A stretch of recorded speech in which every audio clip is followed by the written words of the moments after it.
You're listening to another episode of the Just Go Bike podcast. That's AKA Murph. And that's AP.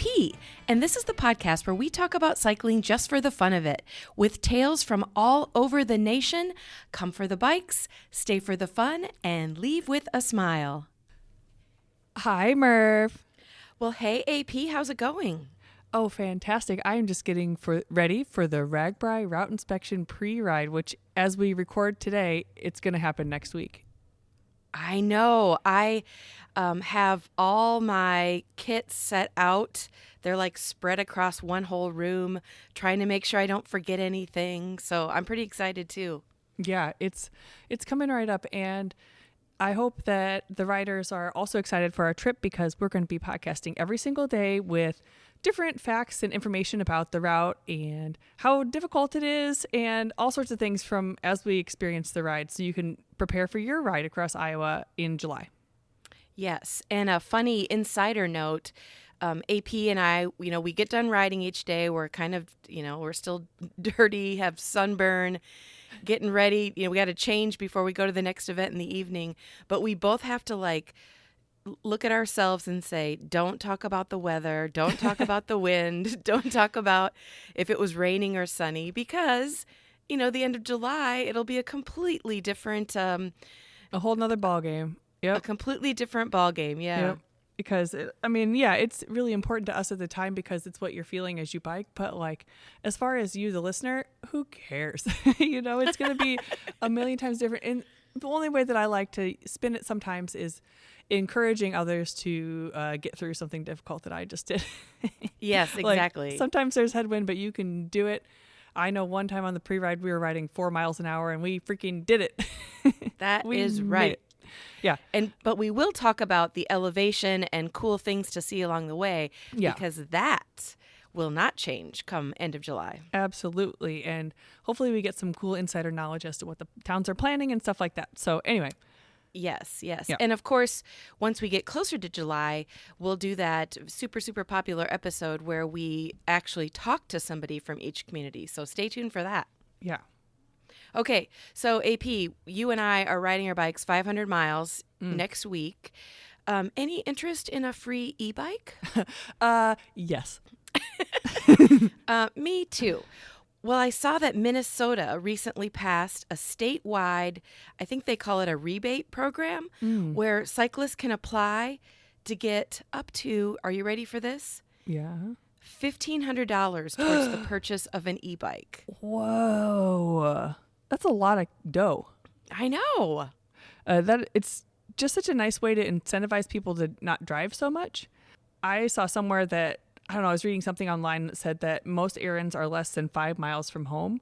I mean, an e-bike would really be a great way to take care of those errands without driving. I know for me that I would love an e-bike just to get to work a little quicker. Yeah. And based on when you and I were in Reno several years back, I was your cargo. Remember that? I do remember that. Yes, the best kind of cargo, human. Yes, But yeah, it was such a good time and we had such a blast just biking around. I mean, there's nothing that can replace a quote unquote real bike, but an e-bike just adds an element of fun and makes things just a little bit easier to where you can enjoy your bike ride in a whole different way. Yeah. And I did notice there are, I think there's about 10 states now that offer some sort of incentive. Minnesota seems to be the most aggressive with it. And hopefully that also means that they're taking care of cyclists as far as, bike trails so that distracted drivers and new e-bikers are not sharing the same space. Yeah, I know. Well, fingers crossed, it's a massively successful program from beginning to end, and Iowa looks into it because an e-bike would be so sweet. Oh, yeah, especially if we can get a discount. Yeah. Okay, so let's get to our interview. On the show today is Heath Thompson, and I got the chance to actually meet this inspiring man in May. Remember when we did the Not Just Newbies ride here in Cedar Rapids? Oh, yeah. Yep. And I have seen Heath posting on various RAGBRAI related Facebook groups. So I've been really looking forward to this interview since you started talking about arranging it. So if you haven't noticed online or seen his name floating around, he started what I'm going to call an epic, like capital EPIC, Yeah.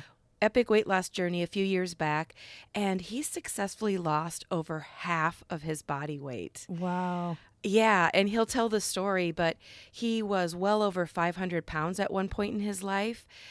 He doesn't know the exact number because he couldn't find a scale that would actually give him an accurate number. But he's so proud of his story, and he's literally under 250 pounds right now. Wow. Congratulations to Heath. That's an incredible achievement. It is amazing, and his attitude is so positive. And of course, he's done all of this in a healthy way with nutrition, exercise. He does a lot of like lifting weights. So he's doing it with a plan to continue doing it going forward. And then, as you know, based on seeing his name, he recently added cycling to his fitness routine. Yeah, that's the best way to go, is to make it a part of your life instead of just a fad or a crash diet or something like that. So more power to him. Oh, and I heard he was gearing up to do RAGBRAI this year? Yes, he got a new bike about 6 months ago, and this will be his very first RAGBRAI. And I'm pretty sure you'll hear this in this interview, but he's over 1,000 training miles already. Wow. He's so excited to like do every mile and show everyone that he's going to do it. Well, I'm so excited to hear Heath's story. This is exactly the kind of hype and encouragement I need to kick me off on the route inspection. Yes. I feel like it's a super inspiring story. I'm really glad that he chooses to share it as often as he does. All right, well, enough with the banter. Let's get to it.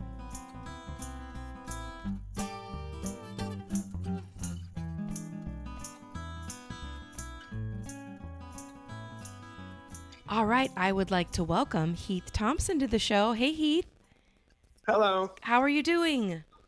I'm good. Good. Beautiful day. Yeah, here too. And so here's what's funny. The listeners don't know this, but I found out that you and I live in the exact same community, Cedar Rapids, Iowa. Yep. Cedar Rapids, born and raised. Me too. But here's a funny thing. While we're interviewing today, I'm actually down in Austin, Texas. And so we couldn't meet in person, but that's fine because it's still going to be an amazing interview talking about something that has to do with biking. Yes. Okay. Well, I already told the listeners where you live, but do you want to describe, in your opinion, like how you feel the cycling culture is where you live? So this is my first year actually cycling, so I'm new to the cycling culture. Oh, wow. But so far, it's been fantastic. Pretty much every training ride that I've gone on, I've met a new face. I've said a hello. My bike is brand new to me as of 6 months ago, Mm-hmm. 6-ish months ago.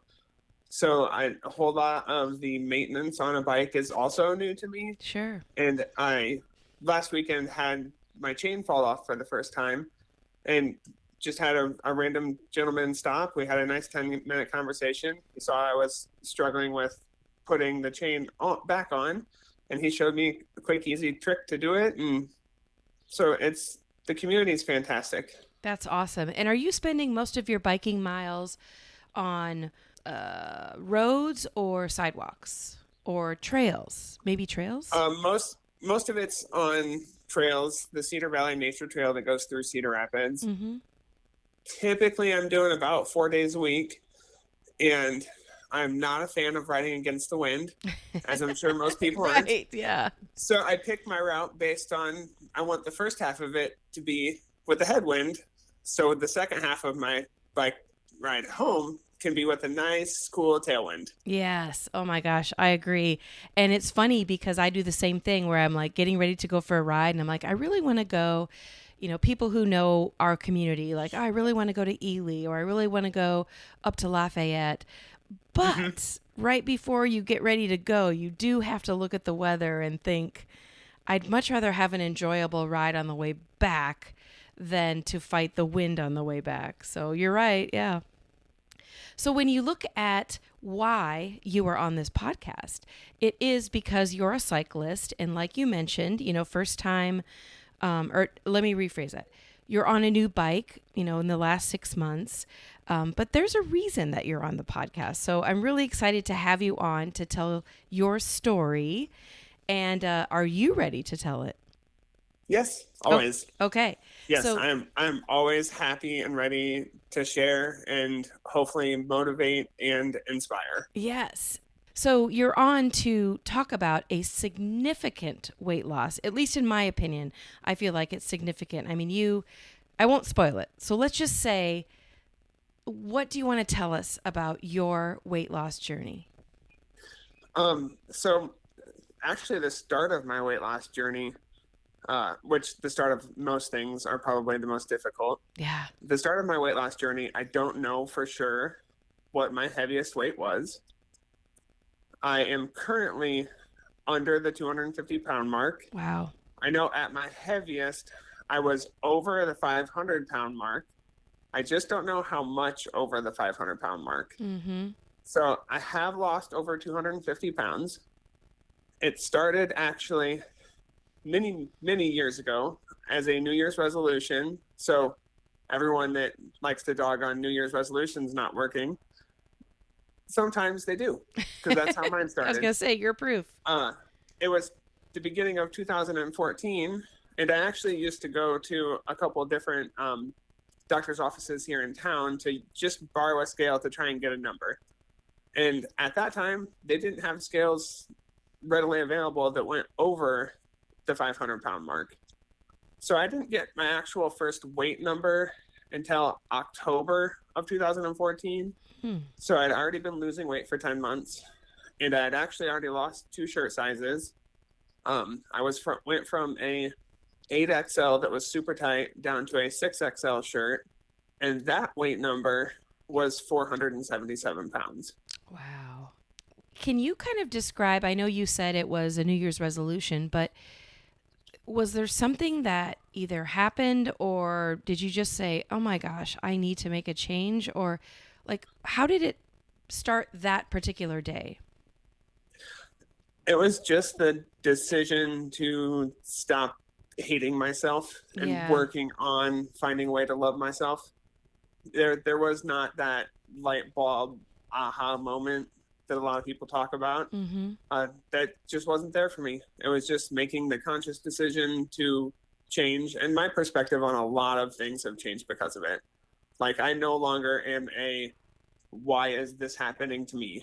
Why am I the one that has to go through this type of person? And that was my personality and thought process before. Now it's a thought process of, okay, I've been through it, I've accomplished it.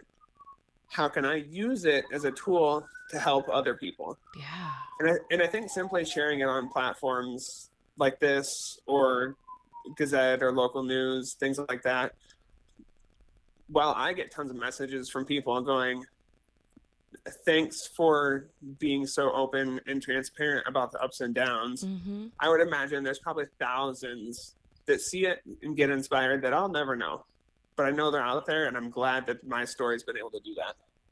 Yeah, and a short side note, I put on an event. It was probably a month or so ago, where it was, anybody who wants to come out and ride, we're going to ride on the Cedar Valley Nature Trail, which is an important trail in our community.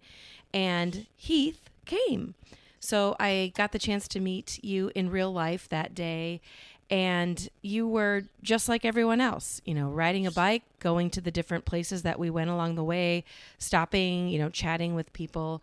But hopefully you were not mad at me. But I did point out at one point, I'm like, this man right here has lost half his weight. And here he is riding a bicycle that, when he was over 500 pounds, I'm assuming you did not ride a bike at that point in your life. I did not. Actually, when I got my Kona 6 months ago, it was the first time I was on any sort of mountain bike, road bike, hybrid bike since 8th or 9th grade. So just before high school. So what made you decide, after you made all this significant weight loss and lots of progress in health, how did you decide a bicycle was maybe the vehicle you wanted to choose? A couple different reasons. As a kid, around the neighborhood, riding with kids, like my friends, that's what we did. We got on bikes and rode. So the nostalgia factor from that, it also is a great tool for me to not necessarily continue to lose weight because I'm totally happy in the 240s where I'm at, Yeah. but maintain where I'm at, maintain being active and things like that.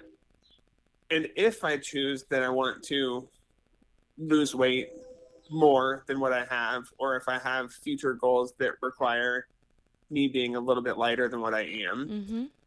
that the bike is a great way to do that. And training on a bike is very similar to weight loss, as in the fact of nobody's going to just hop on a bike for the first time and ride 100 miles. Yeah. My Yes. first time on my bike, I did 4 miles out, 4 miles back home, and I was pooped. Mm-hmm. And same thing with weight loss. Like nobody's going to lose 200 plus pounds without first figuring out a healthy relationship with exercise and food, Mm-hmm. and losing small amounts of weight to get them there. Yeah. Yeah. Do you have any like aha moments on finding that balance of food and how it connects with your like mental health? Kind of. None that I can think of off the top of my head. Yeah. But I know that there are things that have happened food wise that have helped with that. Sure. Yeah. So you mentioned when we very first started talking that you have a new bike as of maybe 6 months ago. Do you want to tell us about it? Yeah. So I actually am going to ride RAGBRAI for the first time. Woohoo! And I had talked to some friends here locally and had talked to one of the local sports anchors for a news station who's also an avid bike rider. And he pointed me in the direction of one of the locally owned bike shops here in town. Mm-hmm. And then I have some friends that own businesses locally. So I just kind of put the idea out there on social media of there are a good number of people that watch what I'm up to.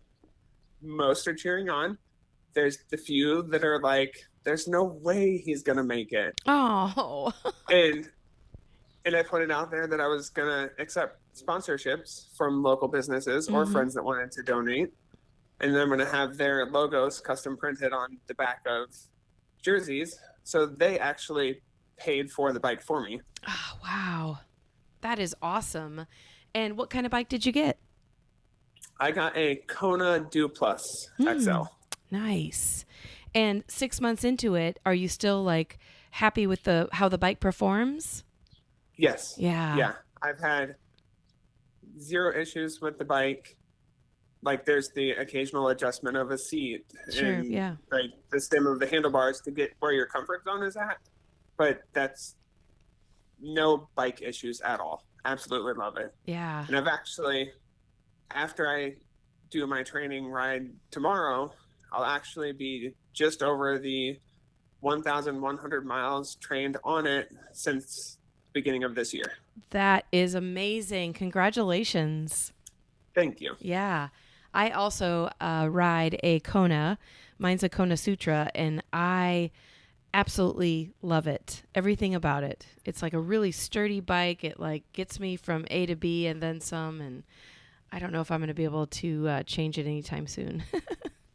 Yeah, it's a big difference from riding a mountain bike as a kid 20 years ago, too. Yeah. Like, I can pick it up one-handed. It's super light. I have zero issues putting it in the back of my Suburban if I want to go drive and train hills somewhere outside of town. Uh-huh.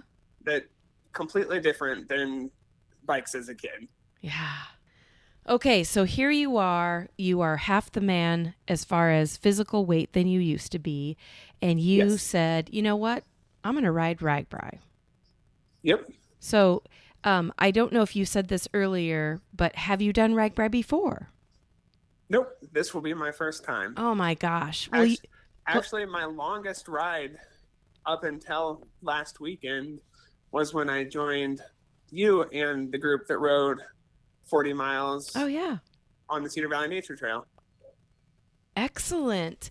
So tell us like what your plan is for RAGBRAI. Do you know how you're going to do it? Or, I mean, obviously you've been training if you're over 1,000 miles already.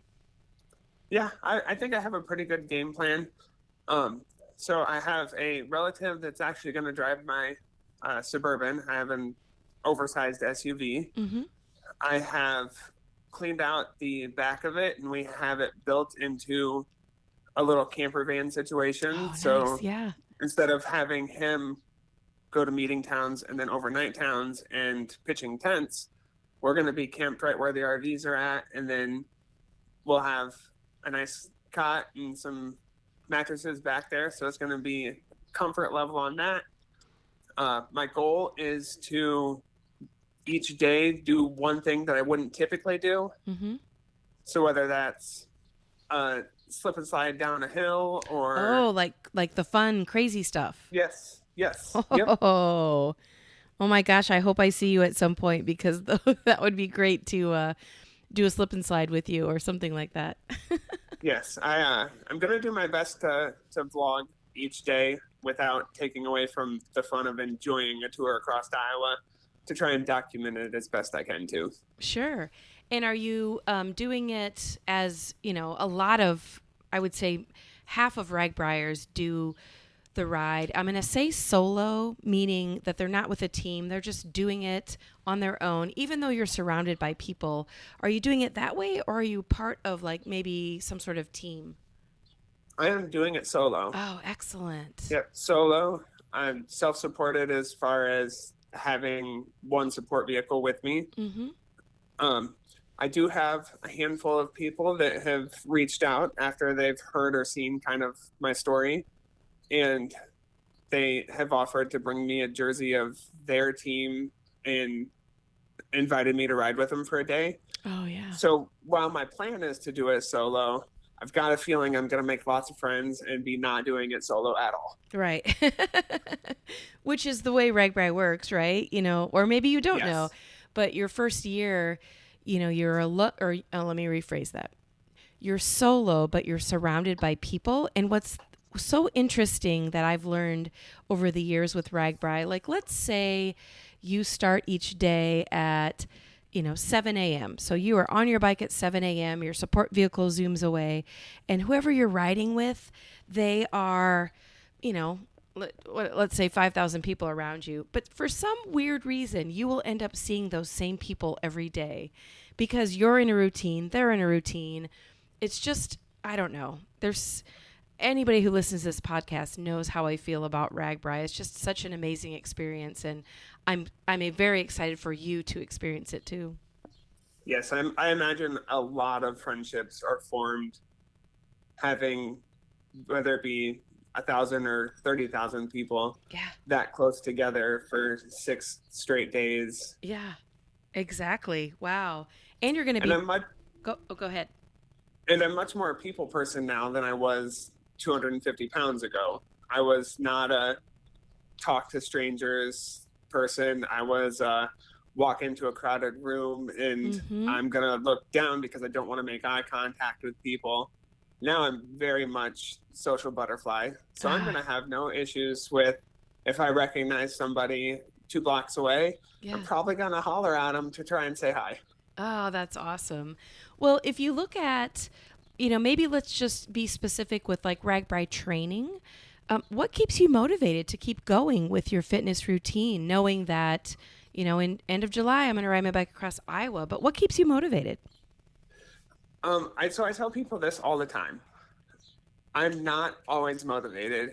And no matter what a person's goals are, whether it be fitness, health, wanting to run their own business, whatever their goals in life are, motivation is always going to come and go. Yeah.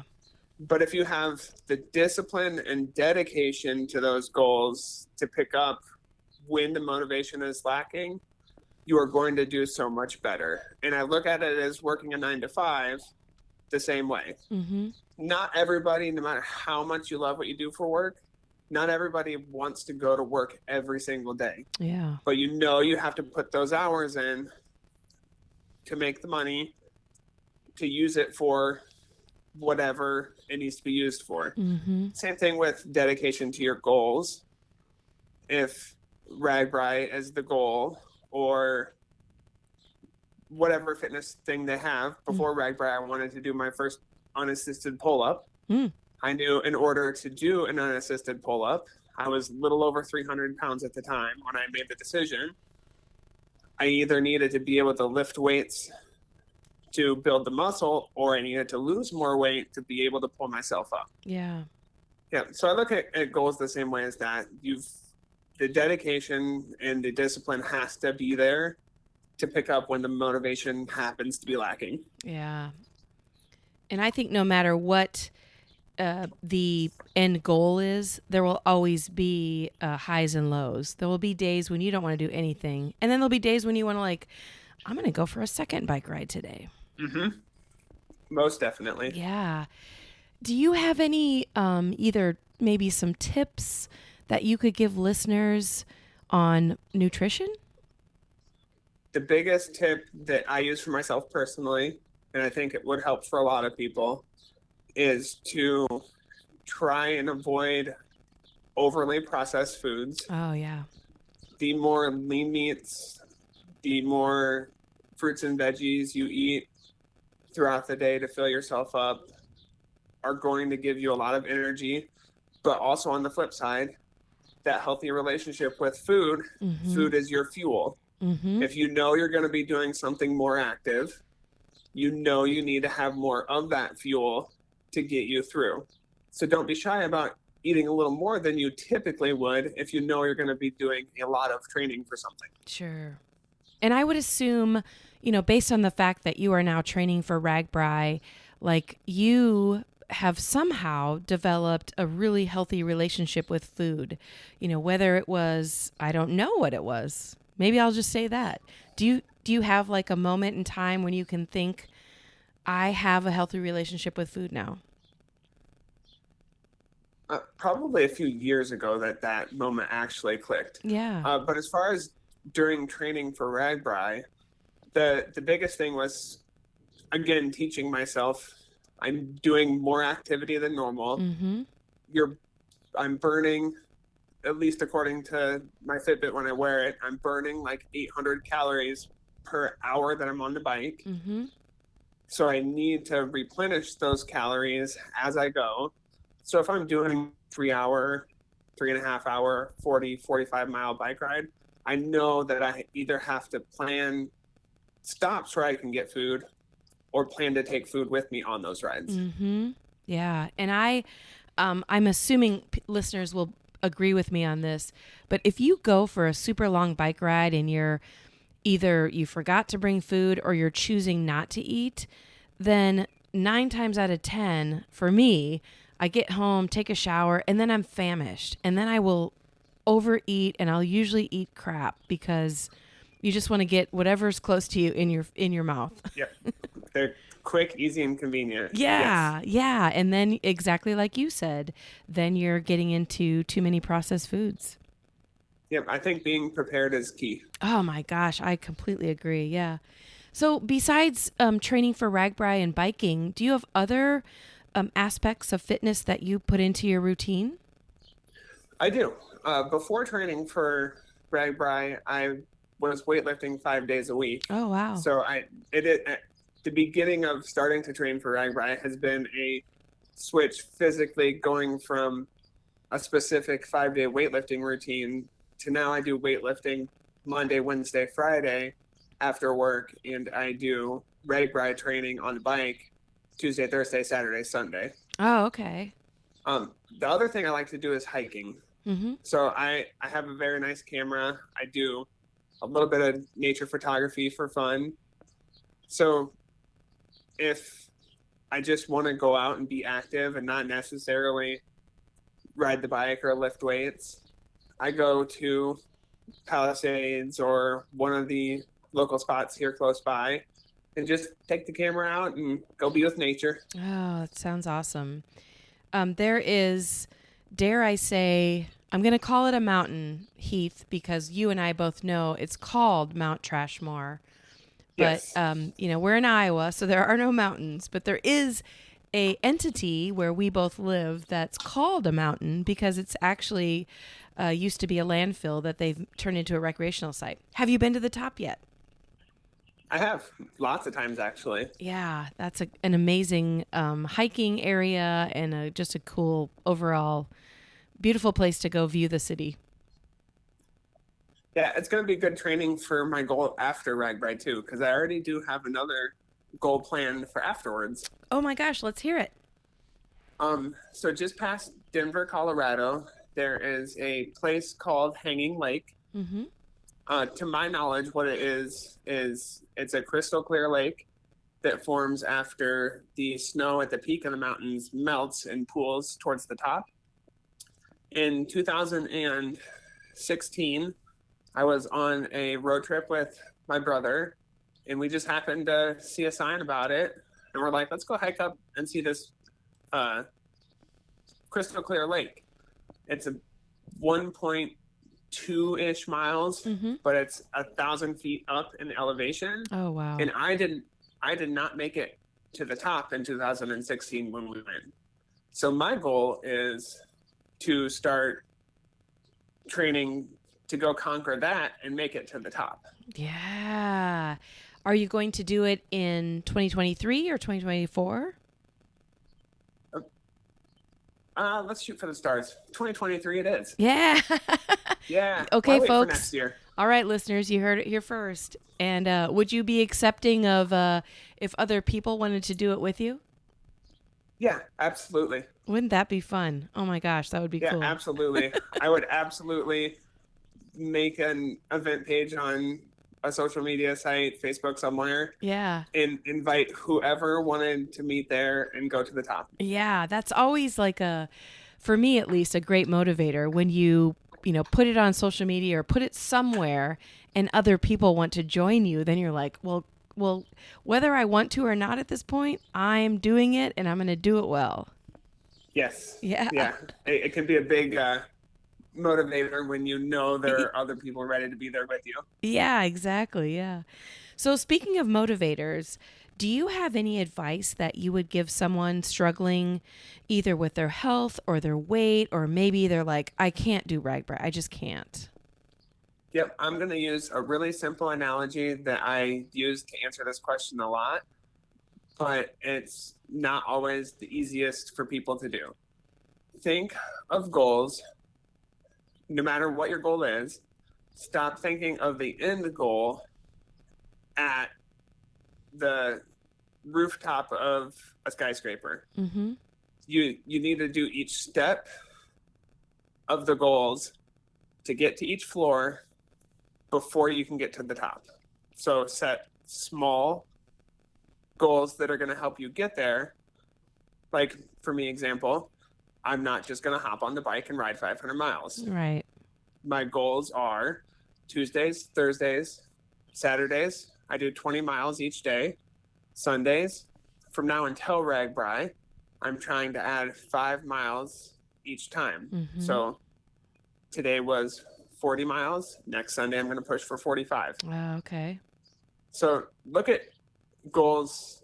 Any goal you have in life is the same, in my opinion. And it's going to, those bite-sized pieces of each step until you get to each floor are going to be much easier to achieve.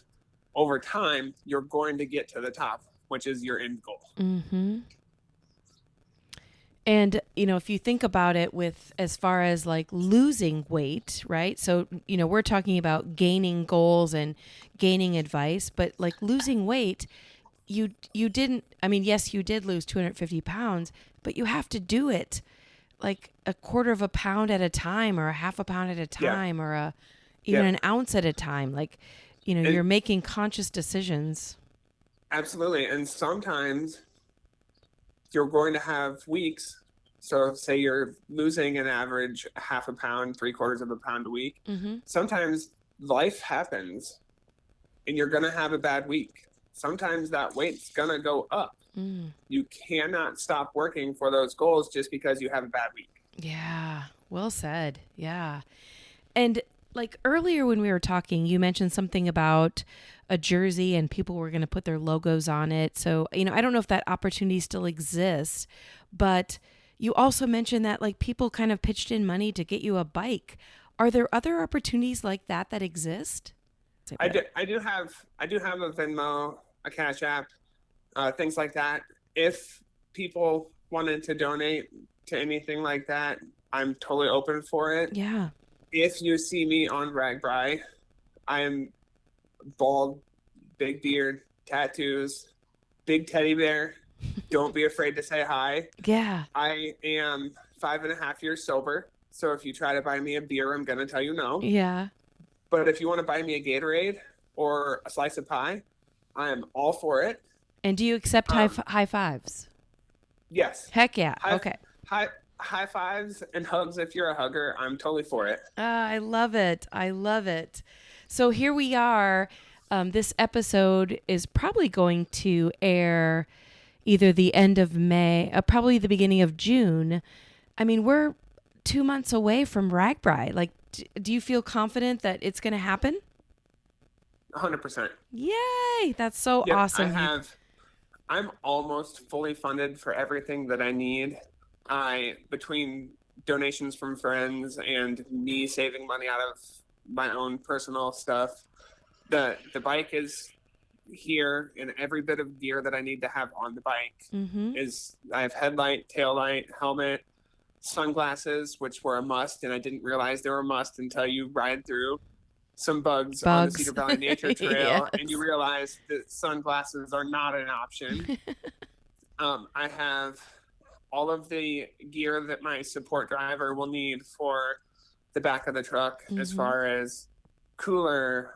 I actually had a friend that an acquaintance that became a friend that I met through TikTok, who's working through his own weight loss stuff, bought me a Jackery, which is like a portable power bank. Yes, yeah.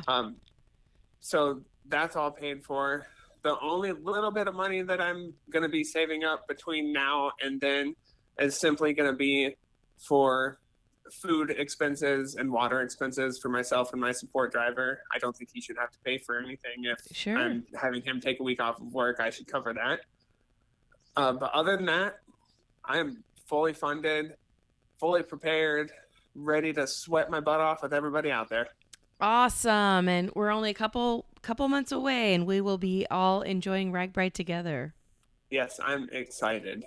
Good. Well, Heath, thank you so much for coming on to, expose yourself and share your story. And I hope that there are people out here that are motivated by your story. Being open and transparent is the most important. I completely agree.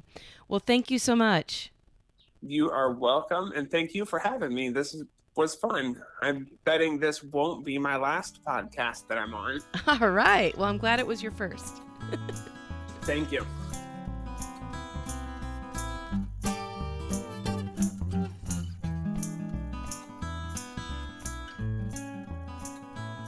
Well, listeners, that is it for this week.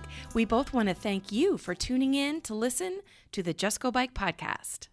And if you'd like to contact us with a comment about the podcast, or maybe you have a topic in mind, you can reach us at justgobikepodcast@gmail.com, or you can also follow us on social media at Just Go Bike on Facebook, Twitter, and Instagram. Please rate, review, and subscribe to this podcast, especially if you're a fan. And if you have any extra time, pop on over to the Murphology podcast for more bike adventure interviews. All right, that's a wrap. We'll be back next week. Until then, just go bike!